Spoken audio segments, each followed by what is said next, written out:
Olá, você está vendo aqui que a gente está num cenário completamente diferente. Esse é o Radar de Inovação. Se tu caiu de paraquedas aqui, é o nosso podcast de inovação, de criatividade, transformação digital, futuro dos negócios aqui em GZH.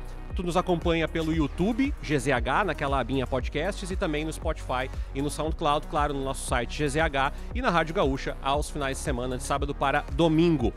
A gente está na Semana Caldeira. O que é a Semana Caldeira? Para quem chegou agora, a Semana Caldeira é uma semana cheia de evento, de palestra, de convidado, de discussão sobre transformação digital, sobre negócios, sobre criatividade. E como vocês estão vendo, tem gente passando aqui atrás, aqui do lado, porque tem uma mobilização de palestras, também de conversas com empresas, de pitches de negócio, e a gente está trazendo o Radar do estúdio para cá para falar um pouquinho da semana, mas também de algumas discussões que estão sendo feitas aqui.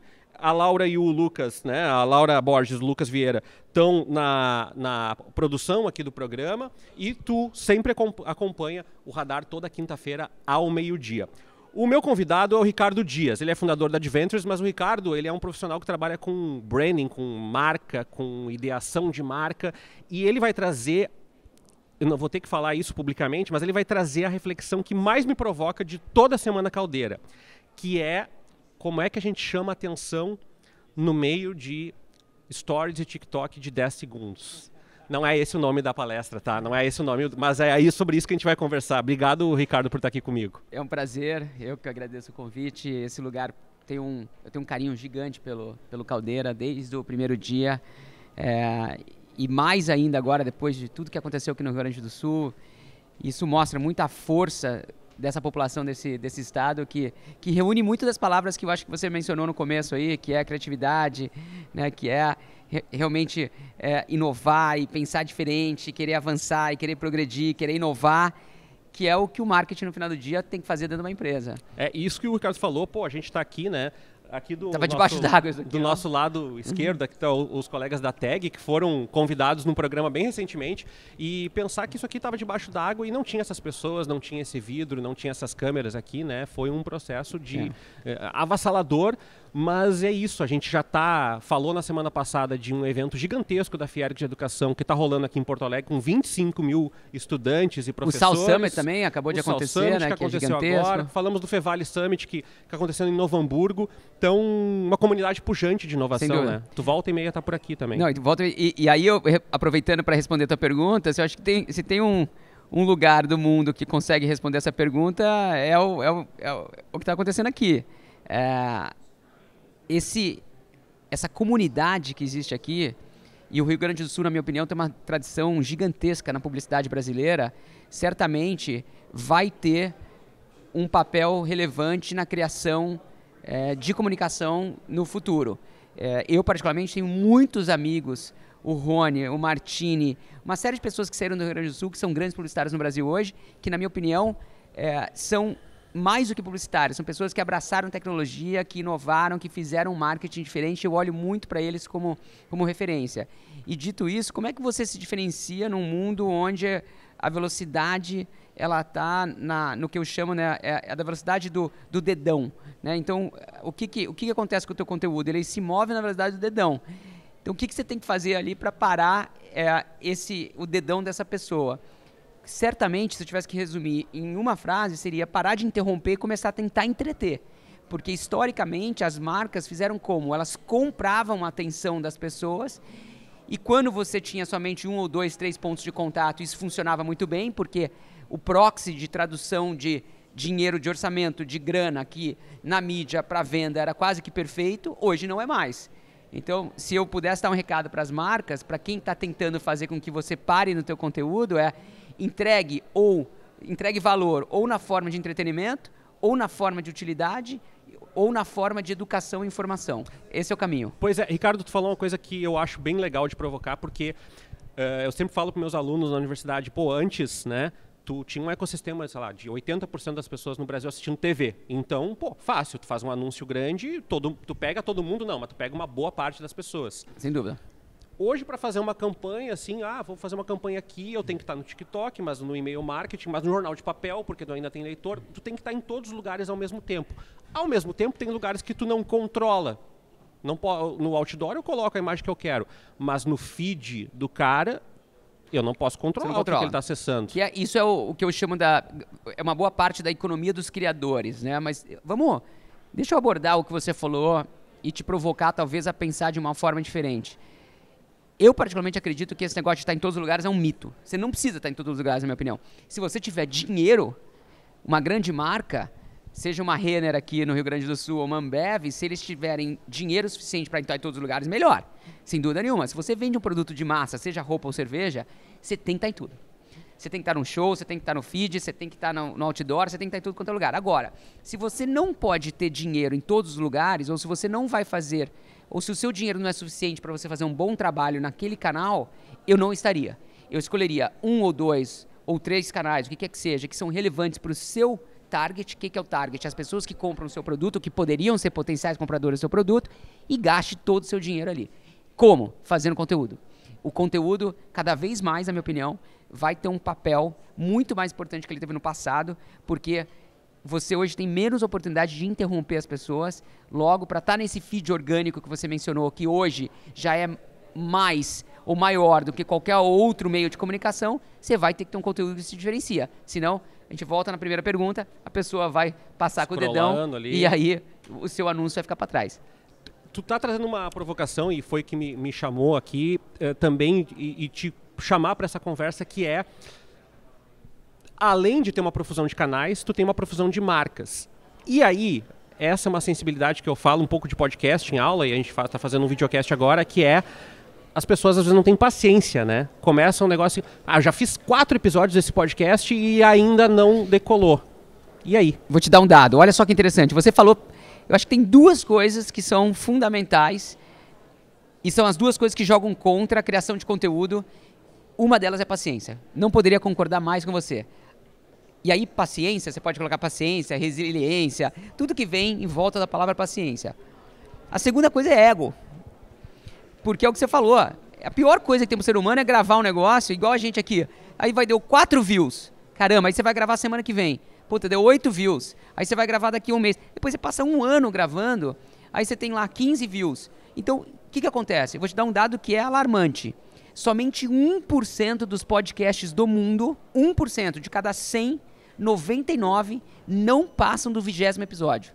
Olha que loucura. Então, se você está aqui nos assistindo e você já fez 20, ou vocês aqui no Zero Hora já conseguiram colocar mais de 20 podcasts, vocês são parte uns 2 já... anos e pouco, já uns bons... Então, você é parte do 1% no mundo. Então, de novo, você tem que ter paciência, e você tem que ter coragem, tem que deixar o teu ego de lado, parar de escutar a opinião das pessoas que nem te conhecem e realmente investir na sua criação de conteúdo, porque, na teoria, a única coisa que vai poder te dar um retorno, um ROI, que a gente chama no marketing, né? Um retorno no seu investimento bom, é quando você começa a fazer isso de uma forma orgânica.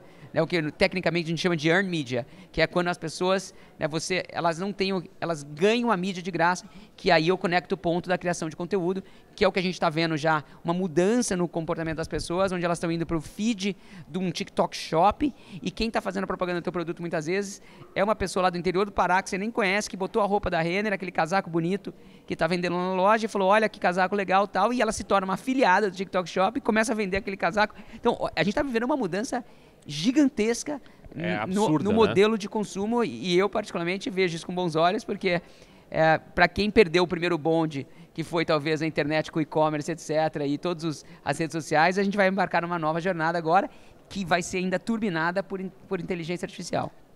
E essa conversa que eu queria fazer contigo. Eu vi dia desses um colega de São Paulo comentar que ele foi atender um potencial cliente em assessoria de imprensa, e o cara falou: eu quero estar eu quero estar na resposta IA do Google.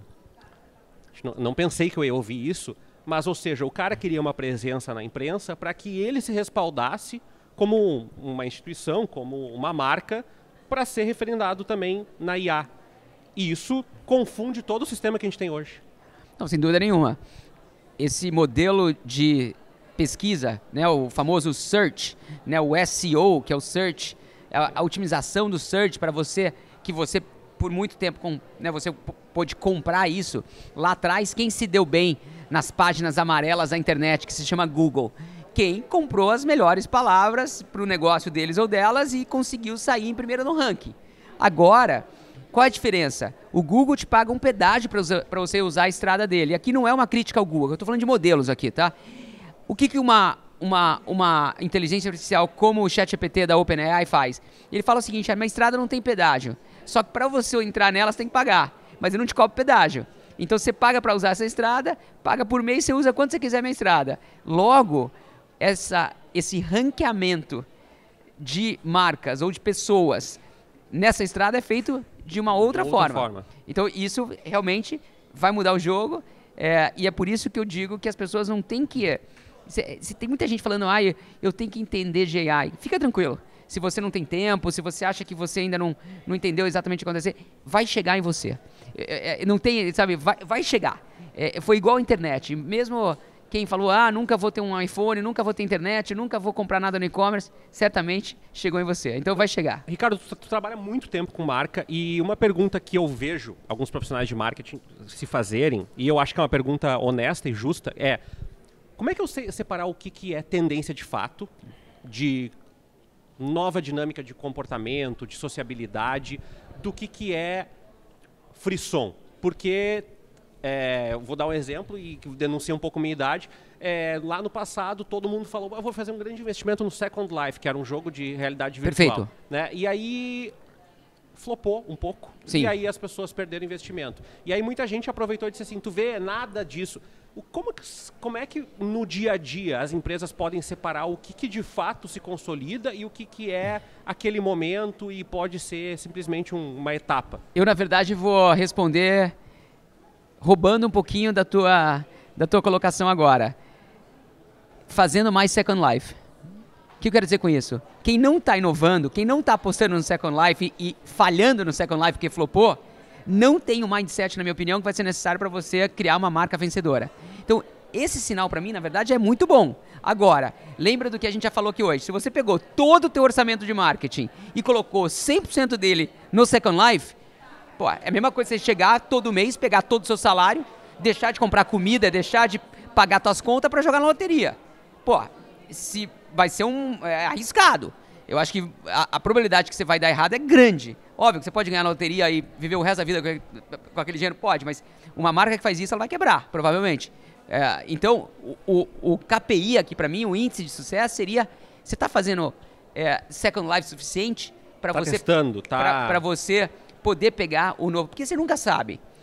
Você nunca sabe o que vai bombar. E tem coisas que acontecem...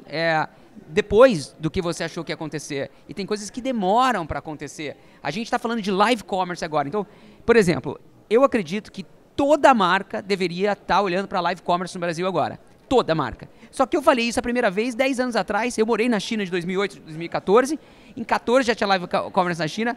Em 14 eu falei que live commerce ia chegar no Brasil. Errei por 10 anos. Entendeu? Então, é difícil. Não tente ser um futurista. Mas faça apostas.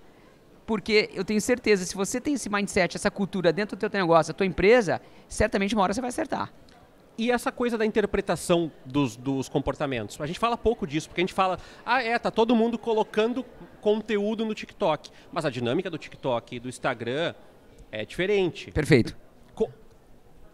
A gente está falando com empresa, e a Adventures é uma agência que trabalha com grandes clientes, mas a gente também está falando aqui no podcast com gente que daqui a pouco é a empresa de 2 pessoas, ou uma pessoa.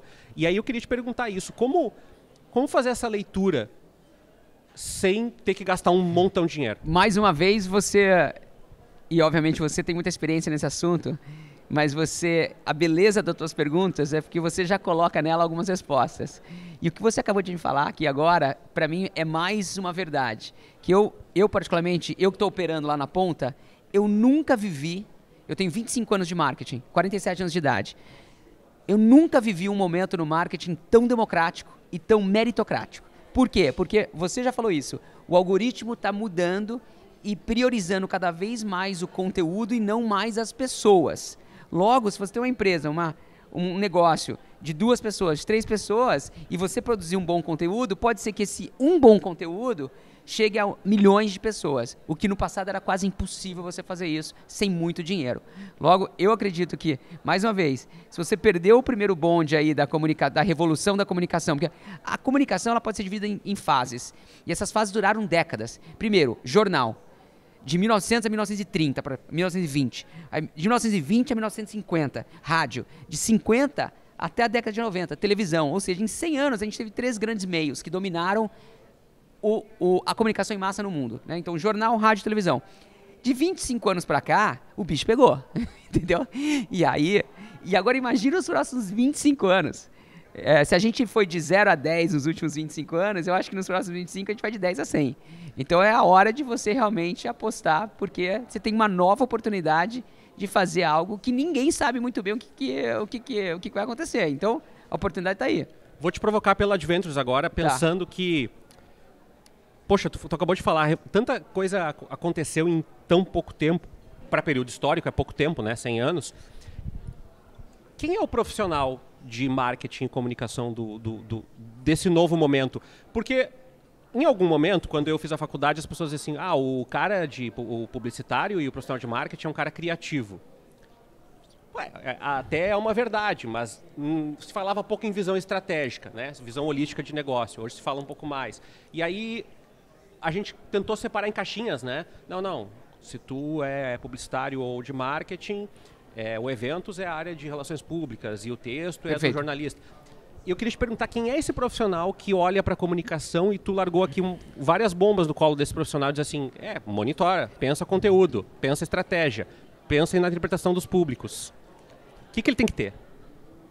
Eu ia adorar te dar uma resposta que o profissional do futuro é aquela pessoa que entende de criatividade, mas domina dados. É aquela pessoa que ela sabe programar, mas ao mesmo tempo... De colocar no LinkedIn, assim, na descrição de vaga e tal. Eu vou dar uma resposta não óbvia. E é muito bom estar aqui com você, porque eu acredito que vocês defendem aqui essa comunicação que não necessariamente é a tradicional, né? Você está aqui provocando as pessoas a pensarem diferente. Isso eu acredito que é uma excelente característica em profissionais do futuro. Você está aberto a opiniões distintas, você está aberto a aprender, você está ligado na cultura. Então, como é que eu defini o profissional de marketing do futuro? Primeiro, uma pessoa que está ligada no que eu chamo de pop culture, que é a cultura popular. Ela está ligada ao que está acontecendo. Ela tá ligada ao que está acontecendo na música, na moda, na gastronomia. Ela sabe por que o Labubu bombou. Ela sabe por que as crianças estão no Roblox. Ela sabe por que... Para mim, uma pessoa que quer trabalhar no marketing, ela tem que estar ligada na cultura popular. No Brasil e fora do Brasil. Porque a gente sempre vai continuar importando muita coisa. Seja na música, no esporte, e na moda, e em qualquer outro setor que move paixão. Então, essa é a primeira coisa. Seja uma pessoa curiosa para entender o que está acontecendo no mundo. Segundo, todo mundo que cria algum tipo de conteúdo, na minha opinião, e aí, respondendo a tua pergunta de uma forma mais pragmática, quem que é o profissional do futuro? É o criador de conteúdo. Hoje tem no Brasil 20 milhões de pessoas que se consideram criadores de conteúdo. Essas pessoas, para mim, vão ser grandes profissionais de marketing, sim.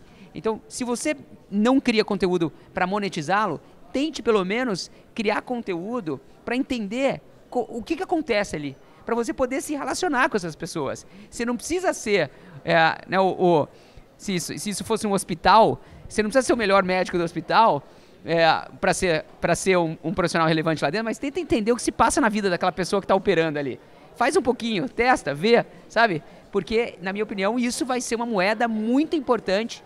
E aí, com o AI, em cima disso tudo, que você vai lá e dá um prompt e o negócio cria para você um vídeo maravilhoso de 2 minutos, pode fazer a diferença na tua carreira. Tá, e aí tu provocou, e tu vai falar daqui a pouquinho aqui no painel, no Caldeira, tu provocou o nosso público a falar, bom, tu tem que provocar esse conteúdo, tu tem que conversar com as pessoas, dando um passo para frente. Fidelidade. Parece que como a gente tem muita coisa no cardápio, sabe? É um cardápio assim, em vez de ter 3 páginas, como tinha lá nos anos 90, a gente é um cardápio com 3.000 páginas. Sem então dúvida. Tu fica rodando tanta coisa, que tu diz assim, hoje eu quero esse aqui, depois esse aqui, depois esse aqui, depois esse aqui. Como é que a marca trabalha fidelidade?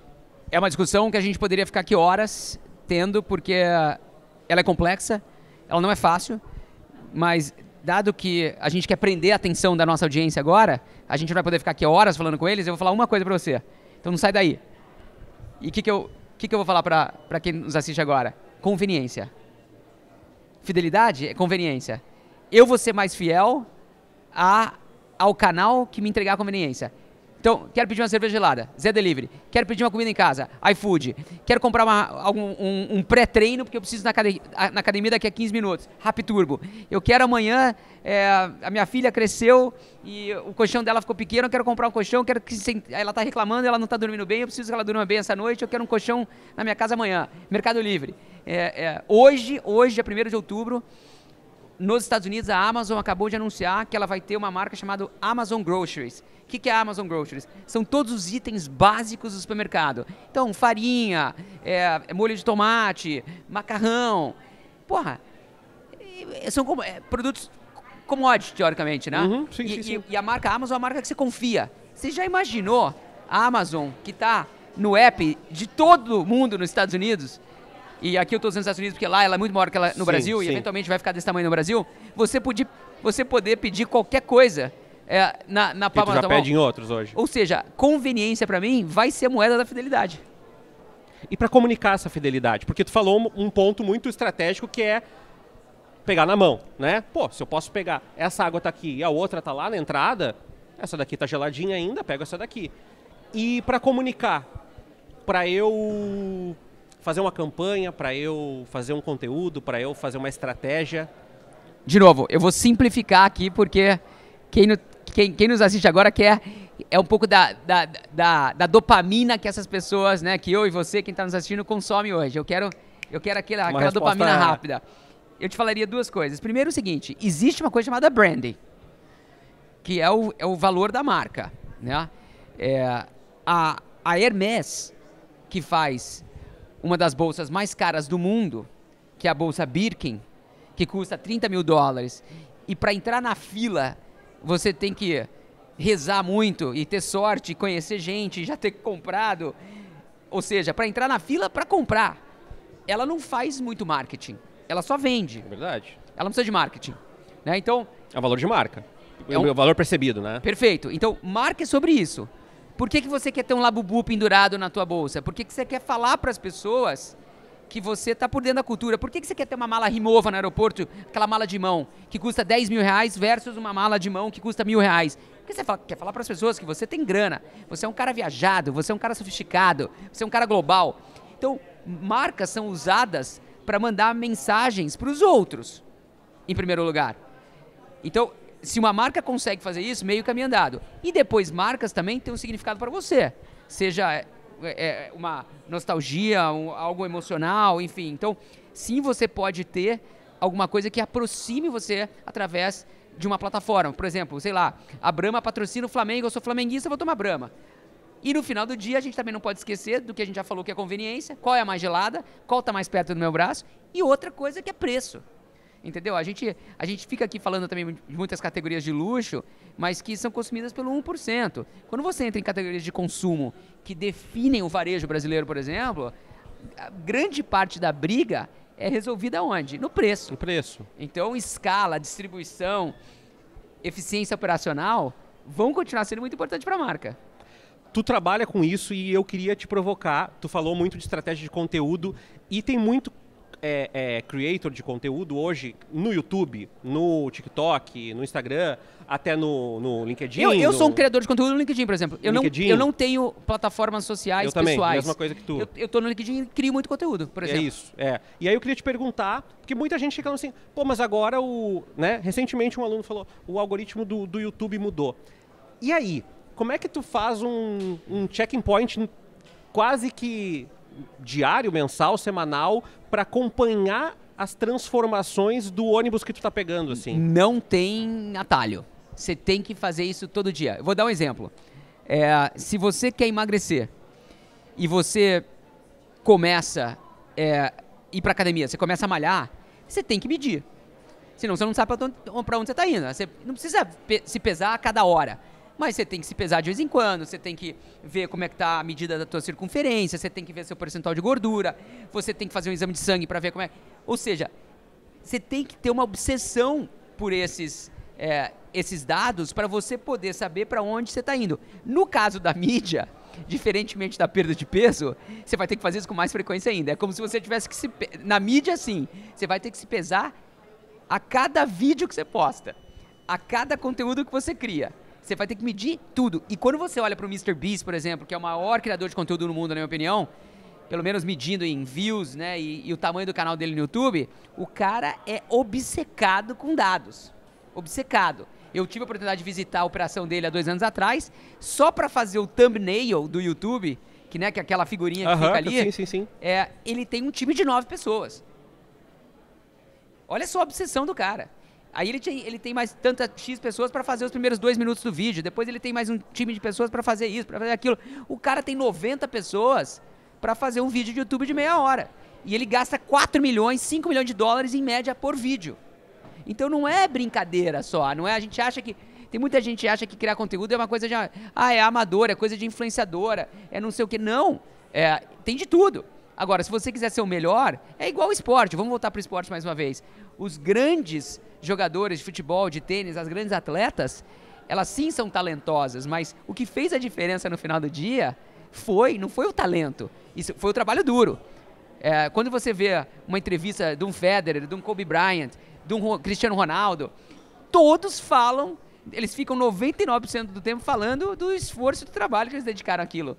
Eles nunca falam de talento, você nunca vê um cara desse falando, não, é que eu nasci assim, eu sou bom mesmo e o resto foi acidente de percurso. Não, ele abriu mão e ela abriu mão de muita coisa. Tu falou um pouco, e até estava pegando aqui o nome direitinho, né? Que é Branding em Movimento, como construir marcas na era da atenção. E uma das coisas que talvez deveria ser na era da falta de atenção. Da falta de atenção, né? Aí a outra coisa que tu estava falando agora tá passando aqui um pessoal que nos acompanhou aqui, tá conversando com a pessoa do lado e tá com o celular ao mesmo tempo. Então, eu digo assim que a relação candidato-vaga pela atenção das pessoas, ela é absurda, ela é uma medicina USP, assim, porque tu concorre com... Quero fazer um conteúdo em vídeo. Tu concorre com os outros vídeos, tu concorre com o que ela está fazendo, tu concorre com milhões de coisas. E eu queria te perguntar justamente isso. Tu vai falar um pouco desse simulacro, assim, tem muitas coisas acontecendo ao mesmo tempo. E ao mesmo tempo o que a gente mais quer é 30 segundos do cara, a gente quer 1 minuto do cara. Mas sabe que eu acho que no final do dia não mudou. As pessoas falam, não, é que o attention spam, né, aquele negócio o spam de atenção do ser humano, todo mundo fica falando que é igual de um peixe, eu sei lá, nunca... Esse negócio do peixe ficou famoso peixinho dourado, agora, né? 8 segundos, sei lá se eu sou... Eu não vejo dessa forma. Sabe por que eu não vejo dessa forma? Eu continuo assistindo um vídeo de meia hora do MrBeast. Eu continuo indo no cinema para ver um filme de 2, 3 horas. As minhas filhas maratonam séries da Netflix por 5, 6, 7 horas. O que eu acho que as pessoas não entenderam ainda aqui é o valor do conteúdo. Quando você vai lá num restaurante e vê um casal, vê 2 pessoas ali, sejam eles pais, filhos, namorados, casados, e ambas estão no celular, o que quer dizer isso? Quer dizer que o conteúdo que ela tem no celular é melhor do que o conteúdo de você estar na frente dela. Entendeu? Tão simples quanto isso. Se você não está conseguindo convencer, óbvio que tem exceção. Claro. Tem hora que você tem que resolver um problema de trabalho, os filhos em casa, eu sei que... Questão da escola também, que é diferente. Mas o meu ponto é o seguinte, você está brigando por atenção. Qual que é a moeda da comunicação? Conteúdo. Então você está brigando por um bom conteúdo. Se o conteúdo que está na tela do celular é melhor do que esse cara conversando aqui, ou do que está passando na televisão ali, ou do que está naquele outdoor ali, vai ganhar quem conseguir te convencer a dar os 8 segundos do peixe aí. Tá, e aí, e nisso, que isso tu falou o gap da atenção e da geração que consome mais vídeo curto do que qualquer outra coisa. Em grande parte, né, as pessoas, como tu falou no início da conversa, as pessoas ficam no feed. Isso é certamente uma mudança de comportamento, concordo. Concordo. Isso que eu queria te provocar. Por que mudou? Porque, então você pega a minha geração, eu não tinha vídeo curto, quando eu tinha 10 anos de idade ou 15 anos de idade. Eu tinha televisão. Qual foi uma grande mudança na minha casa? Quando chegou a televisão de controle remoto. Isso. Pô, eu passei a consumir muito mais, né, muito. E hoje o controle remoto tá no teu dedo.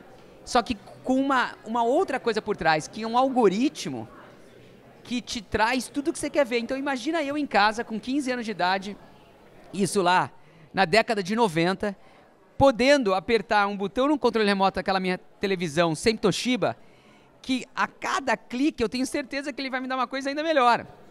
Então, se eu gosto de futebol... É um sistema de recompensa. E aí, cada clique é um pouquinho de dopamina que é liberada aqui no meu vortex aqui, o frontal aqui, sei lá o nome, como é que chama desse negócio? O córtex frontal, né? E aí, eu sou beneficiado, é quase que um prêmio para mim. Isso. Sabe? Eu tô ganhando um prêmiozinho. É como se fosse a relação que as pessoas têm com droga no final do dia, né? É o mesmo hormônio, é o mesmo mecanismo. Isso sim é o poder do conteúdo. Entendeu? Então, houve uma mudança de comportamento? Sem dúvida. Então, se você é uma marca, se você é uma empresa, se você está no negócio de fazer conteúdo, se adeque a essa mudança de comportamento. Pô, você está vendo. Eu vejo muita gente falando assim, as pessoas não assistem mais televisão, que não é uma verdade também. Não, tem muita também gente que assiste televisão. É um número bem expressivo. Então, exatamente. No Brasil, a Vale Tudo agora está batendo audiência de 50 milhões de pessoas. Me fala um programa na televisão, fora da televisão hoje que bate 50 milhões. Então, tá vendo, o problema não é o meio. E é por isso que eu não gosto dessas discussões, muitas vezes, que as pessoas tentam te colocar, é digital versus tradicional, é televisão versus digital. Não! A moeda não mudou. Ela continua sendo o conteúdo. E aí você tem que escolher o meio que é melhor para o teu negócio ou que é melhor para o teu bolso. Porque nem todo mundo consegue patrocinar Vale Tudo. E aí, eu vou te provocar porque eu sei que essa é uma experiência que tu tem. Tu falou assim, tem empresas que são tradicionais, né? Tu citou a Renner, a gente pode falar da Petrobras, a gente pode falar de várias empresas tradicionais. Ou seja, que elas cresceram toda esteira numa geração e num processo diferente, bem mais industrial, né, Ricardo? Assim, sem dúvida. Eu falo do modelo industrial, inclusive de serviço. Perfeito. Né? E aí, essas empresas, tu pega e joga elas, tu tá nessa água calma aqui, agora eu vou te jogar nessa turbulência aqui, dá o teu jeito de sobreviver. Uma Petrobras, uma Vale do Rio Doce, uma empresa grande, eu estou dando esses exemplos, mas a gente pode pegar vários outros assim. Como que faz essa transição de ter vindo de um lugar onde a tradição e o nome faziam a sua presença e hoje sozinho isso não vai mover montanhas, né? Se você me permite, eu gostaria de excluir algumas dessas empresas que você mencionou do meu exemplo, porque... Você tem empresas que são estatais, ou que estão monopólio, ou que elas estão sentadas em cima de uma commodity como petróleo ou minério, que vai ficar ali por um bom tempo. Porque ali marca importa menos. Então, se você está numa empresa que marca importa menos, ninguém para aqui no posto e pergunta, essa gasolina aqui veio de qual refinaria? Não, você vai aonde? Na marca do posto. Né? Porque você, teoricamente, acredita que aquele posto está te entregando serviço, preço, qualidade, conveniência perto da tua casa. Então, vamos tirar do nosso exemplo aqui as empresas que vendem uma grande commodity e vamos falar de empresas de bens de consumo. Porque essas, sim, na minha opinião, estão ferradas. Porque elas dependem de marca, dependem de conveniência, dependem de fidelidade. Elas não estão sentadas numa commodity que jorra lá e se você é dono da mina ou dono da jazida, você vai ficar rico, não. Essa daí, ela vai... Precisa vender. Precisa vender. E essa mudança, na minha opinião, vai ser...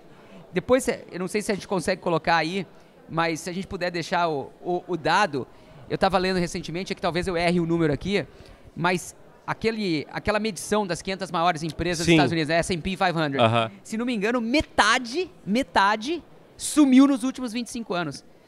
Mas eu tenho certeza que há 25 anos atrás, se você falasse para mim, um jovem que usava, talvez um pouquinho mais, que usava uma câmera da Kodak, e você falasse assim, a Kodak não vai ser falado, você tá de sacanagem. Você já imaginou chegar na Roma Antiga e falar para um romano, enquanto César era o grande imperador, e falar assim, olha, em 2025, Roma não vai ser mais o que é hoje. O cara fala, você tá de sacanagem.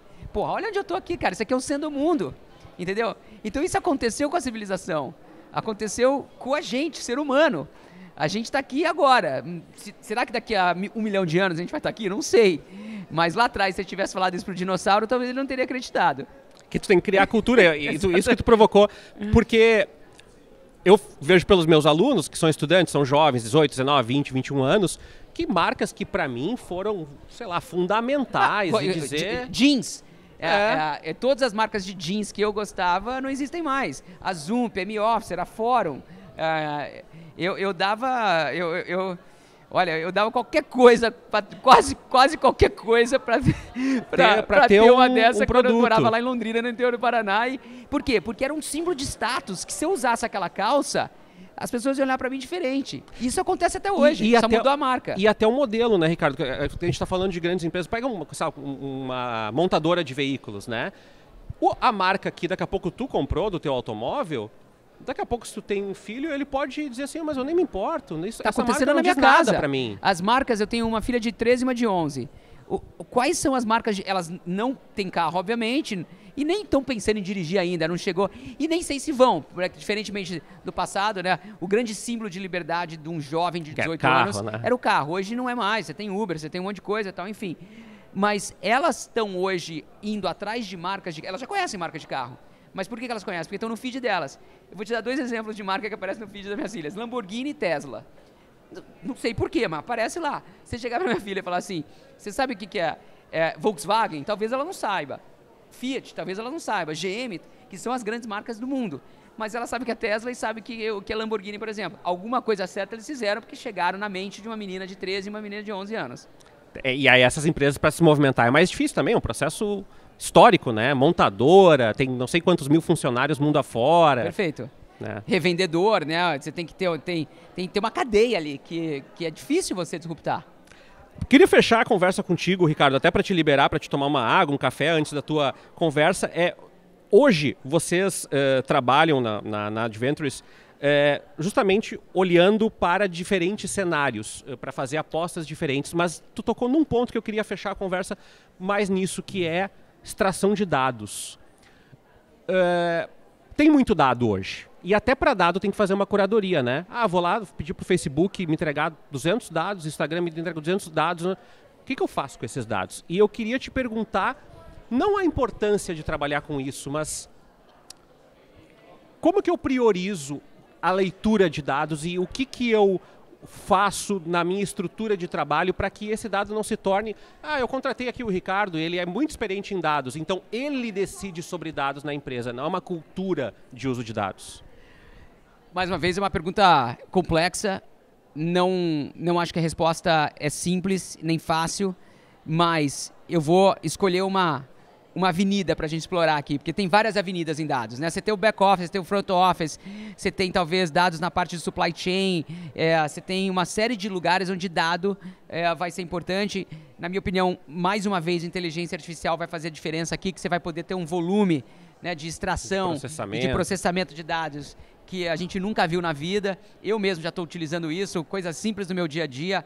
Sei lá, você pega um contrato, o contrato é um monte de dado, certo? Você joga lá no ChatGPT, dá o prompt para ele agir ou ela agir como o seu advogado e ele já consegue ali, coisa que eu não conseguia fazer, eu precisava pagar R$1.500 para alguém ficar exatamente algumas horas fazendo isso ou algumas semanas fazendo isso. Então, no mundo do marketing, e falando mais especificamente de conteúdo, e aqui eu vou parafrasear o próprio MrBeast, numa conversa como essa, se você fosse o entrevistador e ele, o entrevistador vira para ele e fala assim: você mede engajamento, por exemplo?